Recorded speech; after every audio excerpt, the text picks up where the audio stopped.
Delhi exchange పాలసీలా పెద్ద scam జరిగింది. కోట్లకు కోట్లు చేతులు మారినాయని దేశమంతటా పెద్ద చర్చనే జరిగింది. ఈ కేసు అటు ఢిల్లీని ఇటు తెలంగాణను ఏపీని సుతం చుట్టుముట్టింది. సిబిఐ అధికారులు దర్యాప్తు చేసిన ఈ కేసులా ఢిల్లీ సీఎం అరవింద్ కేజ్రీవాల్, చిన్న సీఎం మనీష్ సిసోడియా, మాజీ ఎంపీ కవితక్క జైల్లో కూడా ఉన్నారు. కానీ ఇవాళ ఢిల్లీ కోర్టు ఈ కేసును మూసేసింది. ఈ తీర్పు వచ్చినాక కవితక్క కేజ్రీవాల్ ఏమన్నారు, ఏం కథ పురాగార్చుకుందాం పాండ్రి. కొండంత రాగం తీసి అల్కదక్కువ పాట వాడినట్టే అయ్యిందుల్లా సిబిఐ పనితనం. ఢిల్లీ ఎక్సైజ్ పాలసీలా పెద్ద స్కామ్ జరిగిందని దర్యాప్తు షాల్ చేసిన సిబిఐ అధికారులు 23 మంది మీద కేసులు పెట్టిర్రు. ఈ కేసులా ఢిల్లీ చిన్న సీఎం మనీష్ సిసోడియా సారు మొదలు జైలుకు పోయిండు. అటెంకా సీఎం అరవింద్ కేజ్రీవాల్, అప్పటి ఎమ్మెల్సీ కవితక్క సుతం జైలు జీవితం అనుభవించింది. కేసు విచారణ నడిచిన Delhi Rouse Avenue court bail ఇయ్యకున్నా సుప్రీంకోర్టు దాకా పోయి బెయిల్ మీద అందరూ బయటకు వచ్చిర్రు. కానీ ఎక్సైజ్ విధానంలో మార్పులు చేసి ఆమ్ ఆద్మీ పార్టీ నాయకులు మద్యం ఉత్పత్తిదారుల నుంచి ముడుపులు తీసుకున్నారని, ఇదే కేసులా మనీ లాండరింగ్ జరిగిందని ఎన్ఫోర్స్మెంట్ డైరెక్టరేట్ సుతో కేసు నమోదు చేసింది. కానీ కుసకచ్చటాలకు సిబిఐ అధికారులు వాళ్ళు చేసిన దర్యాప్తులా నేరం నిరూపించకపోయేటలకు ఢిల్లీ కోర్టు ఈ కేసును మూసేసింది. ఇయాల ఈ ముచ్చట తెలిసినాక విలేకరుల ముంగడికొచ్చిన మాజీ సీఎం కేజ్రీవాల్ సారు పాపం దుఃఖం ఆపుకోలేకపోయిండుల్లా. అటెంక మాట్లాడిన Kejriwal sir CM, deputy CM తో నట్టుగా ఆమ్ ఆద్మీ పార్టీ వాళ్ళను 5 జైల్లో పెట్టిర్రు. కేజ్రీవాల్ ఎన్నడూ అవినీతికి పాల్పడలేదు, మేము అవినీతికి వ్యతిరేకంగా పోరాడినోళ్ళం అని చెప్పుకొచ్చిండు. आज कोर्ट ने सारे आरोप खारिज कर दिए और जितने भी एक्यूज्ड थे सबको डिस्चार्ज कर दिया. हम हमेशा कहते थे सत्य की जीत होती है. हमें भारतीय न्याय प्रणाली पे भरोसा है. मुंह पे जा रहे सर के माइक नीचे. मैं जज साहब का बहुत बहुत शुक्रिया अदा करता हूँ जिन्होंने हमारे साथ न्याय किया. सत्य की जीत हुई. हमेशा कहता था कि भगवान हमारे साथ है. ఈ కేసులా జైలు జీవితం గడిపిన కవితక్క గిట్లా మాట్లాడింది. మేము మొదటి రోజు నుండి చెప్తూ ఉన్నాం, ఇందులో ఎక్కడా కూడా ఏమాత్రం సంబంధం కూడా నాకు లేదు, నేను ఒక కడిగిన ముత్యంలాగా బయటికి వస్తానని చెప్తూ వచ్చాను. అదే ఇవాళ కోర్టు ద్వారా నిరూపణ అయింది. ఈ కేసుకు నాకు ఎటువంటి సంబంధం లేదు, కేవలం కుట్రతోనే మా మీద కేసు పెట్టిరని మొదటి నుంచి చెప్తున్నాం. మేము అన్నట్టుగానే కోర్టు సుతం ఇలా అదే తీర్పిచ్చిందని చెప్పిన కవితక్క, ఆ కష్టకాలంలో నాకు అండగా నిలిచిన వాళ్ళందరికీ, నా తల్లిదండ్రులు, నా అత్తమామలకు ధన్యవాదాలని చెప్పింది. ఇక అట్లనే లిక్కర్ కేసు చేయగానే కారు పార్టీ ఎన్నికల్లో ఓడిపోయిందన్న మాట మీద మళ్ళోపారి కారు పార్టీని గట్టిగానే అరుచుకున్నది. అది నిజమే అయితే నేను జైలుకు వెళ్ళేంత వరకు కూడా ఒక్కసారి కూడా మీరు ప్రెస్ మీట్ పెట్టకపోవడం ఎందుకు, కేసీఆర్ గారు ప్రెస్ మీట్ పెట్టకపోవడం ఎందుకు, ఇంకా పెద్ద నాయకులు ఎవరు కూడా మాట్లాడకపోవడం ఎందుకు అంటే, ఆనాడేమో నేను ఒంటరిగా ఫేస్ చేసుకోవాలి, పార్టీ సోషల్ మీడియా కనీసం సపోర్ట్ చేయదు. ఆనాడు బీజేపీ సోషల్ మీడియా అంతా నేను అత్యంత పవిత్రంగా 9 రోజులు అన్నం మెతుకు తినకుండా బతుకమ్మ చేసే వ్యక్తిని నేను. అత్యంత పవిత్రంగా నేను బతుకమ్మ ఎత్తుకొని ఈ జాతి సంస్కృతిని చాటి చెప్పినటువంటి బిడ్డను నేను. ఆ బతుకమ్మ ప్లేస్లో లిక్కర్ బాటిల్ పెడితే బీఆర్ఎస్ పార్టీ సోషల్ మీడియా ఆనాడు ఏమైంది? మీరు ఆనాడే ఎదుర్కొని ఉంటే ఈ గతి పట్టేదా బీఆర్ఎస్ పార్టీకి? పార్టీ ఓడిపోవడానికి నేను కారణం కాదు. ఆయాళ్ళ ఇండ్లు ఇవ్వకపోవుడు, ఉద్యోగాలు ఇవ్వకపోవుడు, అద్దానంగా సుతం దోపిడీదారులకే టికెట్లు ఇచ్చుడు, మీ అహంకారం చేయంగానే పార్టీ ఓడిపోయింది. అంతేగాని దానికి నేను కారణమని నా మెడలేస్తామంటే మాత్రం ఒప్పుకునేది లేదని అన్నది. ఇప్పుడు ఈ తీర్పు వచ్చినందుకు కూడా మస్తు ఖుషి అయినట్టున్నది కవితక్క. రేపు 2 నెలల్లో నేను కొత్త పార్టీ పెట్టబోతా ఉన్నా. ఆ దేవుడు ఆశీర్వాదంగానే ఇవాళ తీర్పు వచ్చిందని చెప్పి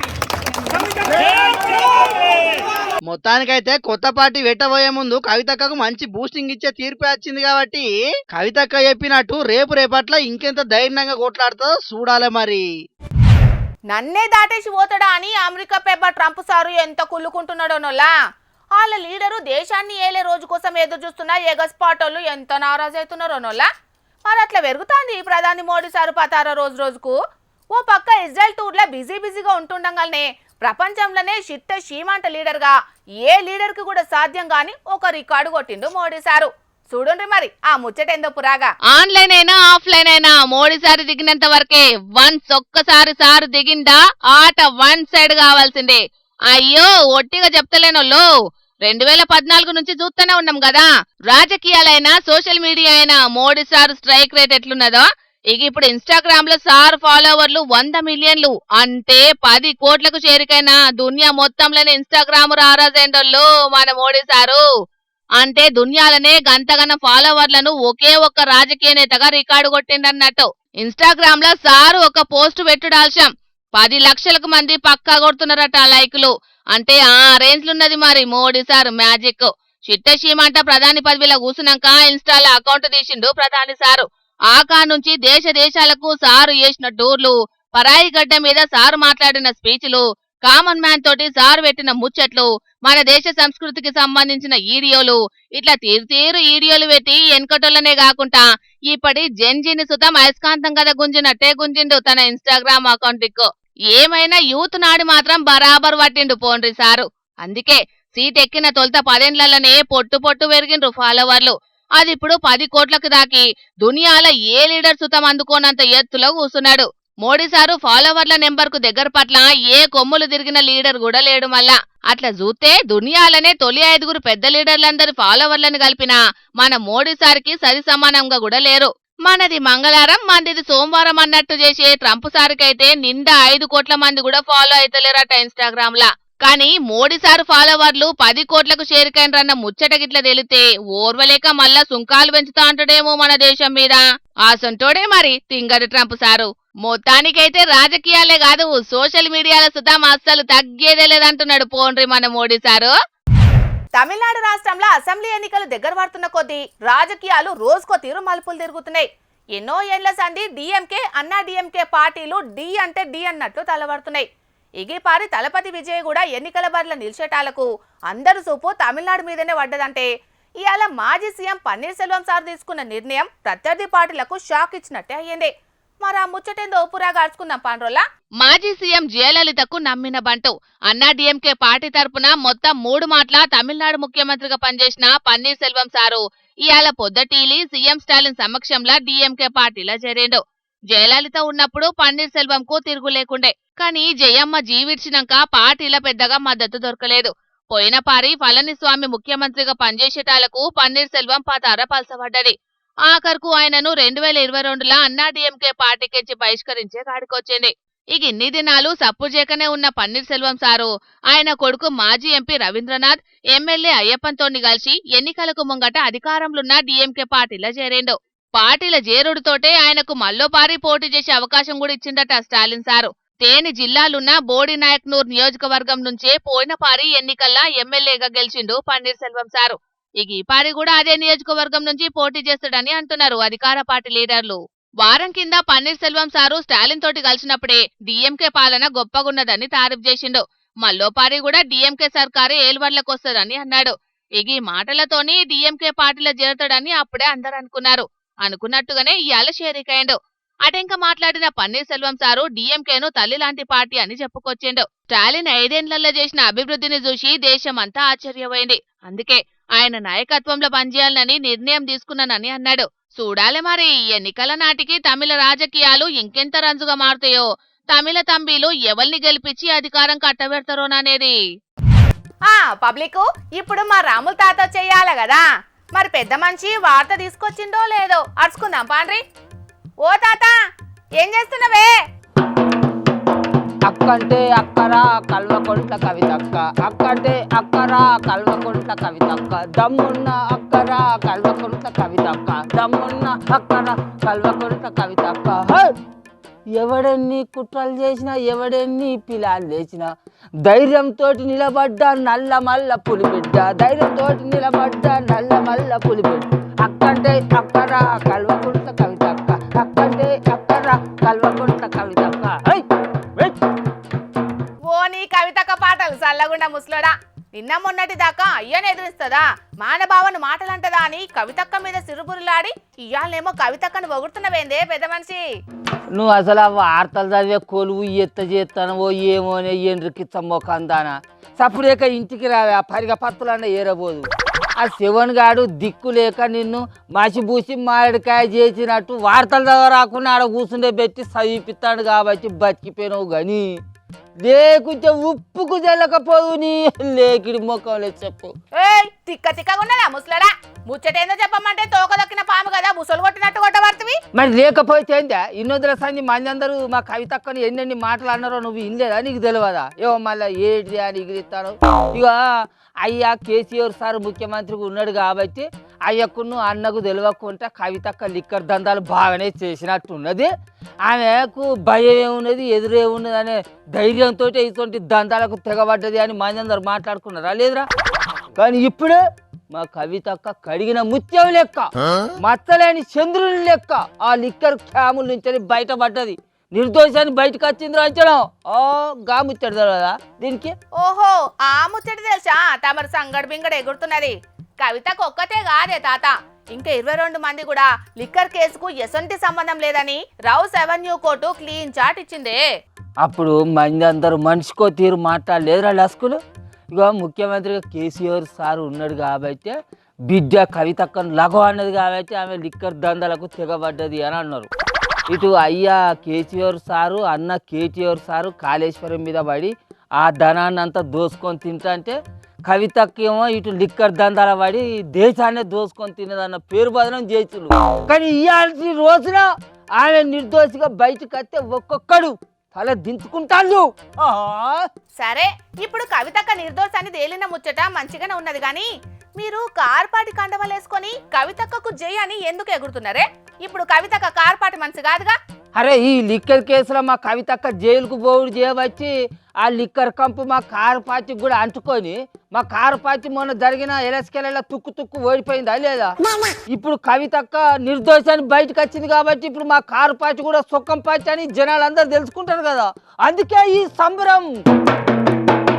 మరి మీ కార్పాటి ఓటమికి కవితక్క మీద పెట్టిన లిక్కర్ కేసు కాదు, దానికి వేరే కారణాలు ఉన్నాయని కవితక్క చెప్తున్నదేమే. కావాలంటే ఆమె ఏమన్నదో నువ్వు కూడా. బీఆర్ఎస్ పార్టీ అసెంబ్లీ ఎన్నికల్లో ఓడిపోవడానికి నేను కారణమా? ఒక్కసారి ప్రజలు కూడా రివైండ్ బటన్ దయచేసి నా కోసం ప్రెస్ చేసి ఆలోచన చేయాలి. ఆనాడు ఉన్న అంశాలు ఏంటిది? ఇండ్లు ఇవ్వలేదన్న అంశం, ఉద్యోగాలు ఇవ్వలేదన్న అంశం, దోపిడీదారులకు టికెట్లు మార్చమని ఎంతమంది మొత్తుకున్నా మార్చకుండా వాళ్ళనే మళ్ళీ ప్రజల మీద రుద్దాలనేటటువంటి చేసిన ప్రయత్నం. ఈ అంశాలు కదా ఆనాడు చర్చలో ఉన్నాయి. ఇక్కడ నన్ను అరెస్ట్ కాకముందే ఎన్నికలు వచ్చినాయి. నిజమే, కవితక్క చెప్పినట్టు ఆమె జైలుకు పోకముందుకే మా కారు పార్టీ ఓడిపోయింది. కానీ మరి ఆ లిక్కర్ కంపు ఎప్పుడు అంటుకున్నది మా కారు పార్టీకి? ఓట్లకు ముంగట్నేనా కాదా? ఆ కంపు చేయబట్టి ఆ ఎలస్కెళ్ళ మా కారు పార్టీ ఓడిపోయిందా లేదా? ఆ ముచ్చట యాది మర్చినట్టున్నదిరా మన కవితక్క. ఇంకో ముచ్చటనే తాత, ఆ కేసు కోసం కవితక్క ఒక్కతే ఒంటరిగా పోరాటం చేసిందంటనే. మీ కార్పాటోళ్ళు ఎవరు సాయం చేయలేదట కదా? ఆ ముచ్చట టీవీలలో చూసిన జనాలకే అర్థమవుతుంది. ఆ అక్కకు అర్థం కానట్టున్నది, ఎందుకంటే అక్క జైలు ఉన్నది కదరా. కాళ్ళకు చెప్పులు అరిగిపోంగా ఢిల్లీలో వాటోళ్ళల్లా కోర్టులో చుట్టూ తిరిగిండు కేటీఆర్ సారు. ఆ ముచ్చట యాది మారితే ఎట్లా అక్క కవితక్క? అంటే అక్క 2 నెలలల్లా కొత్త పార్టీ పెట్టబోతుంది కదా, అందుకే ఇప్పటి నుంచి వెళ్ళి కారు పార్టీని టార్గెట్ చేసుడు మొదలు పెట్టింది అన్నట్టు. మొదలు పెడితే పెట్టనియరా? మేము వద్ద అంటున్నామా? నేను అన్నిడిచిన బాణాన్ని అని ఆంధ్ర నుంచి ఒక బాణం వచ్చి తెలంగాణలో దిగింది. 4 వద్దులకి ఆ దుకాణం బంద్ పెట్టిపోయి మళ్ళా చేయి పాయితే షరీకైంది. ఈ బాణం కూడా ఏ అన్న ఇడిచిన బాణమో 4 వద్దులు ఆగితే జనాలకే అర్థమవుతుంది. రాదు అయ్యో ఉరుకులాట ఎందుకు? ఏమంటారో లస్కులు. అంటే నీ ఉద్దేశం ఏందన్నట్టే కవితక్కను వెనక నుంచి వెళ్ళి ఎవలో ఉండి నడిపిస్తున్నారంటవా? ఎవలో ఉండి నడిపిస్తానులా నేనెందుకు అంట? ఆ ముచ్చటంతా జనాలు చూస్తలేరా? వాళ్ళకి అర్థమవుతలేదా? ఈ 3-4 నెలల సంది కవితక్క ఎవరిని ఏమని తిడుతుంది, ఎట్టెట్ట తిడుతుంది, ఏం మాట్లాడుతుంది అనేది అందరు చూస్తాను, అందరికి అర్థం అవుతుంది. అధికారంలో ఉన్నది చేయి పార్టీ అయితే ఆమె టార్గెట్ అంతా కారు పార్టీ మీదనే ఉండబట్టే. దాన్ని బట్టి అర్థం చేసుకోరా జనాలు ఏందనేది, ఎవరుండి నడిపిస్తాను అనేది. సరే సరే గాని మరి కవితక్క కొత్త పార్టీ పెడితే నువ్వు అన్న కేటీఆర్ సార్ పార్టీలు ఉంటావా, చెల్లె కవితక్క పార్టీలో చేరుతావా? అవకాశాలు ఇచ్చేది ఉంటే కారు పార్టీలు ఉంటా, కాదని అనేది ఉంటే కవితక్క పార్టీలో షరీక్ అవుతా. ఇప్పుడు ఉన్న రాజకీయాలన్నీ గంతే కదా, వైపు అయితే వదిన మిట్టయితే మరదలు. ఏమంటారు లాస్కులు? అవునవును, ఓడ్డెక్కేదాకా ఓడమల్లన్నా, ఓడ్డెక్కినాక బోడమల్లన్నా సాత్రం ఉండే. అరే లచ్చలు, కవితక్క 2 నెలల్లో కొత్త పార్టీ పెట్టబోతుంది కదా, కవితక్క పార్టీలకు షరీక్ అయిదామా లేకుంటే ఇదే కారు పార్టీలో కొనసాగుదాం అంటావా? కారు పార్టీలో చాలా మంది ఉన్నారు తాత, కవితక్క పార్టీలకే పోదాం. అంతే అంటావారా? కవితక్క పార్టీలో పలసకుంటారు కాబట్టి మనకు మంచిగా ఉంటుంది. కారు పార్టీలో మంది ఎక్కున్నారు కాబట్టి ముసమర్తలేదంటావా? బచ్చబాజిగా ఇన్ని రోజుల కానుంచని కవితక్క కారు పార్టీలు నాకు టచ్లు ఉన్నారు అని అంటే నేను ఎవరో అనుకున్నా. అంటే తిన్నింటి వాసాలు లెక్క పెట్టుకుంటా కారు పార్టీనే వండుకుంటా మన ముచ్చట్లని కవితక్కకు చెప్పే బచ్చబాజిగా నువ్వే అన్నట్టు. కూతపాడక కూర్చో చెప్పు. ఇంకా మన దాంట్లో వండుకుంటా మన ముచ్చట్లు కవితక్కకు చెప్పేటోళ్ళు ఎవరెవరు ఉన్నారో మొత్తం చెప్పాలి. లేకుంటే నీ బద్దలు బాచింగాలు అవుతాయి. ఇలా నువ్వు నీ కలమ వార్తలు నువ్వు చదువుకో. మా పార్టీలో వండుకుంటా మా గొర్రెల మందల్లో దొంగ గొర్రె దొరికింది. ఇంకా ఎన్ని దొంగ గొర్రెలు ఉన్నాయో మొత్తం బయటకు తీస్తా చెప్పు. ఇంకెవడున్నారా మన పార్టీలో? కవితకు టచ్ ఉన్నటువంటి ఇంకెవడెవడనేది మొత్తం చెప్పు. మీరేనన్న వరి ముసలోడా, రోజుకో పంచాయతీ ముంగటేసుకుంటావు, పెంట పెంట చేస్తావు. పాపం గాయనని పట్టుకొని ఎవరెవరున్నారంటే ఆయనకేం తెలుసు? ఏదో నువ్వు అక్కడికే పోతావు అనుకొని అట్లా అన్నట్టున్నాడు. మొత్తానికైతే ఢిల్లీ లిక్కర్ కేసులా స్కామ్ లేదు గీమ్ లేదని తేలేటాలకు ఇప్పుడు కవితక్క మద్దతుదారులు అయితే మస్తు ఖుషి అవుతున్నట్టున్నారు. పోన్రి, కొత్త పథకాలు పెట్టినప్పుడు ముఖ్యమంత్రులకు, మంత్రులకు, ఎమ్మెల్యేలకు, పెద్ద పెద్ద లీడర్లకు పాల ప్యాకెట్లు పర్ర జింపి పాలాభిషేకాలు చేస్తుంటారు. కొత్త సినిమా రిలీజ్ అప్పుడు అభిమాన హీరోలకు పెద్ద పెద్ద కటౌట్లు కట్టి క్షీరాభిషేకాలు కూడా చేస్తుంటారు. హీరోలంటే అభిమానులకు గుండె నిండా అభిమానం కాబట్టి గట్ల చేస్తారు. ఇసొంటి ఎన్నో చూసినాం కానీ ఇప్పటిదాకా ఎప్పుడు చూడని తీర్లా ఎస్ఐకి పబ్బతి పడుతున్నారు. ఎప్పుడు ఊర్లకెళ్ళి పోతారా, సంబరాలు చేసుకుందామా అని ఎదురు చూసే ఈ జమానాలా గట్ల ఎస్ఐ మీద అభిమానం ఎందుకు చూపెడుతున్నారో వార్తలకు పోయార్చుకుందాం పాండ్రి. ఇసొంటి సీన్లు నెవర్ బిఫోర్ ఎవర్ ఆఫ్టర్ కదనల్లా. రాత్రి రంపాన పెట్టిన ఎస్ఐలు ఊర్లకెంచి పోవాలని ఆశపడుతుంటారు. పోతున్నాడని తెలిసి పటాకులు కాల్చి సంబరాలు చేసుకునేటోళ్లను చూస్తూనే ఉన్నాం. పీడ విరగడైందని నిమ్మలమయ్యేటోళ్లను కూడా చూసుంటాం. ఇక నిన్నటికి నిన్న మైబాద్ కలెక్టర్ ట్రాన్స్ఫర్ అయిందని తెలిసి అక్కడి జనాలు కొంతమంది పటాకులు కాల్చి సంబరాలు చేసుకున్నారని కూడా మన జోర్దార్లో చెప్పుకున్నాం. కానీ జనగామ జిల్లా పాలకుర్తి ఎస్ఐ లింగారెడ్డి సారు మాత్రం అక్కడి జనాలు పబ్బతి పట్టే పనిచేసి అక్కడి పబ్లిక్ తోని మెప్పు పొందుతున్నాడు. సారు దయాగుణం, మంచితనం, 10 మందికి సాయం చేసే చేతులను చూసి ఊరోళ్ళంతా కూడి సారు ఉద్యోగ జీవితానికి రిటైర్మెంట్ తోని టాటా చెప్తున్నాడని తెలిసి పాలకుర్తి బస్టాండ్ల కటౌట్లు కట్టిండ్రు. పాల ప్యాకెట్లు జింపి పాలాభిషేకాలు చేసిండ్రు. పేదలకు ఏదైనా కష్టమున్నదని సార్ దానికి పోతే కాదనకుంట చేస్తాడట. సొంత పైకంతోనే పేద పిల్లగాండ్ల చదువులకు ఎంతో సాయం చేసిండట. ఇక అట్లనే డ్యూటీలో కూడా జనాలను పీడించుకు తినకుండా న్యాయం దిక్కు నిలబడేటోడట. చెయ్యి జాపకుండా పనులు చేసేటోడట. గెలిచిపోయి వాడేటందుకు అక్కరకు రాకుంటైనా పాలకుర్తి బస్టాండ్ కు రంగులద్దిపించి జనాలతోటి కలకలలాడేటట్టు చేసిండట. తొవ్వల మీద ట్రాఫిక్ లేకుండా అడ్డగోలుగా టక్కర్లు కాకుండా చూసిండట. ఇక సారు సాయంతోనే ఎలుగులకు బస్టాండ్లనే పాలాభిషేకం ప్రోగ్రాం పెట్టిండ్రు ఆయన మంచి పనికి గుర్తుగా.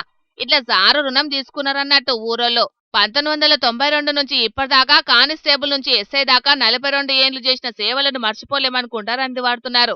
ఇంకిన్ని రోజులు సేవ చేస్తే మంచిగుండని పాలకుర్తి జనం అనుకుంటున్నారు గాని అట్లా అయ్యే పని కాదు కదా. ఎంతటోళ్ళకైనా రిటైర్మెంట్ తప్పదు కదా.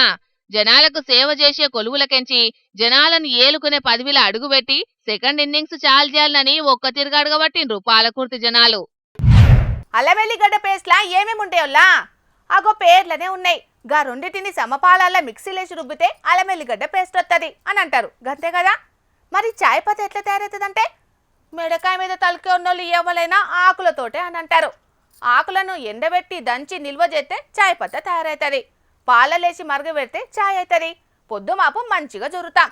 అట్లా అల్కగా తయారయ్యే వాటిని గీడ కొందరు కొత్త తీర్ల తయారు చేసి ఫేమస్ అయి మన జోర్దార్ వార్తలకు ఎక్కిండ్రు. ఇగో ఈడ ఏం తెలివని అమాయకుని లెక్క ఫేస్ పెట్టి చూస్తున్న మోతవారి పేరు జసాని ఇలియాన్. ఈ బాయి పట్నంలా ఎంఎస్ మక్తాడికు రైల్వే గేట్ ఏరియాల జేజే ఫుడ్స్ పేరు మీద కుటీర పరిశ్రమ పెట్టిండు. అల్లం ఎల్లిపాయల పేస్ట్ ను అల్లం ఎల్లిపాయలు లేకుండా ఎంతో అందంగా తయారు చేసి అమ్ముకుంటా జనాల సేవలు ధరిస్తున్నాడట. పట్నం టాస్క్ ఫోర్స్ వల్ల చెవుల ఈ ముచ్చట వడంగల్నే ఎంబట ఉరికిపోయి బాయిని గడ్లకుంటా పట్టుకున్నారు. మార్కెట్లకు ఇచ్చేటందుకు తయారుగున్న 4000 కిలోల అల్లం వెల్లుల్లి పేస్ట్ లాంటి ఇంకో రూపాన్ని చూసి షాక్ అయి షేక్ అయిండ్రు. అల్లం వెల్లిగడ్డలు లేకుండానే తయారు చేస్తున్నది చూసి ఇట్లా కూడా తయారు చేయొచ్చునా అని అవాక్కయ్యిండ్రు. ఇక ఆడ అమ్మేతందుకు తయారుగున్న పేస్ట్ చిక్కదనం, చక్కదనం, రంగుదలకు వాడే ఏవో కెమికల్స్ ను, రుచికి సరిపడదాచిన 10 కింటాల ఉప్పు బత్తాలను, అన్నిటిని మిక్సింగ్ చేసేటందుకు వాడే రుబ్బుడు మిషన్లను, మాల్ను జారగొట్టేటందుకు తయారుగున్న గూడ్స్ బండిని, కుటీర పరిశ్రమల కష్టపడుతున్న ఇలియాన్ బాయ్ని స్టేషన్ కి తోలుకపోయిండ్రు. కొత్త రెసిపీ సీక్రెట్ ఏందో గాని పెట్టే పనుల పడ్డారు. కానీ ఈ ముచ్చటని ఎవరన్నా కామన్ బ్లాగర్లు వీడియో తీసి ఇంటర్నెట్ లో ఎడిస్తే సోషల్ మీడియా షేక్ అయ్యేది కావచ్చు. పాపం పేదబాయిని పట్టుకొని పరేషాన్ చేస్తున్నారని ఎంతో గరమయ్యేటోళ్ళు. టాస్క్ ఫోర్స్ వాళ్ళు పట్టుకొని సోషల్ వారియర్లకు టాస్క్ లేకుంటైంది గాని లేకుంటేనా తెలుగు రాష్ట్రాలల్లా మోత మోగిపోయేది కావచ్చు. ఇక గీది గిట్లుంటే గీడ షాయ్ పత్తను ఇంకో తీర్లో ఎట్లా తయారు చేస్తున్నారో చూడుండ్రోల్లా. ఇగో ఈడ ఎడ్డి ముఖం వేసుకొని నిలబడ్డ ఆయన పేరు జగన్నాథ్ బిష్ణయ్. ఈయన చాయ్ పత్తను తేయాకు చెట్ల ఆకులతోటి కాకుండా కొబ్బరి మట్టల పీసుకు కెమికల్ రంగుల టేస్ట్ ను అద్ది వినియోగదారుల కండ్లను మాయం చేస్తున్నాడు. పట్నం టాస్క్ ఫోర్స్ వాళ్లకు సనత్ నగర్ సర్కిల్ బిష్ణయ్ దుకాణం తెరిచి సేవలు అందిస్తున్నాడని తెలవంగానే సడన్ షేకింగ్ తోని షాక్ ఇచ్చిండ్రు. మార్కెట్లో అమ్మేటందుకు తయారుగున్న 120 కిలోల కల్తీ చాయ్ పత్తను, 30 కిలోల అసలు చాయ్ పత్తను, 138 కిలోల కోకోపిట్ కొబ్బరి పీసును, మరగబెట్టేటందుకు వాడిన గిన్నెలు, బోళ్లను, గ్యాస్ పైలను దొరకబట్టి సీజ్ చేసిండ్రు. బిష్ణన్నను స్టేషన్ కు దొరకపోయి రంగు దేలేదాకా మర్యాదలు చేస్తారట గాని అసలు చాయ్ పత్తను అల్కగా గుర్తుపట్టేటందుకు బాటల నీళ్లు పోసి దాంట్లో చాయ్ పత్తేసి ఆ తిట్టు లోపాలనట. రంగు జప్పున మారితే దొంగమాలు, ఆల్చంగా రంగు తేలితే ఆకులతోటి చేసిన చాయ్ పత్తి అన్నట్టు. అగ్వకు ఎక్కువ పత్తి దొరుకుతాందని ఆఫర్లు చూసి కొనేటోళ్ళు దినం బండ్ల మీద చాయలు తాగేటోళ్ళు ఓ పారి చాయ్ పత్తి ఎంత మంచిదో చెకింగ్ చేసుకోండ్రి. ఇందు గలదు అందు లేదని సందేహము వలదు, ఎందెందు వెతికినా కల్తీ అందందే గలదు. ఇవే కాదుల్లో ఇయాల రేపు తినే తిండి ఏది మంచిదో ఏది చెడ్డదో చెప్పుడైతే చాలా కష్టమే ఉన్నదల్లా. పోయిన ఏడాది డిసెంబర్లో అనుకుంటానులా ఉత్తరప్రదేశ్ రాష్ట్రం బాదాం జిల్లాల కర్మకాండాల కార్యమైంది ఓ రైతు ఇంట్లా. కార్యానికి వచ్చిన వాళ్ళందరికీ కమ్మటి భోజనాలు సుతం పెట్టిండు రైతు. లొట్టలేసుకుంటా తిన్నారు వచ్చిన వాళ్ళంతా కానీ తిన్నాక తెలిసిందట ఆఖరి ముద్దకు తిన్న పెరుగు కుక్క గరిచిన బర్రె పాలతోటి తయారైందన్న ముచ్చట. ఇక ఆగుతే ఒట్టు ఎమ్మటే పోయి రేబిస్ టీకా వేయించుకున్నారు. సాగు తిండి తిన్న 200 మంది. ఇంతకు ఇప్పుడు ఈ ముచ్చట ఎందుకంటారా? ఇగో గీ వార్త చూసినాక యాదికొచ్చింది.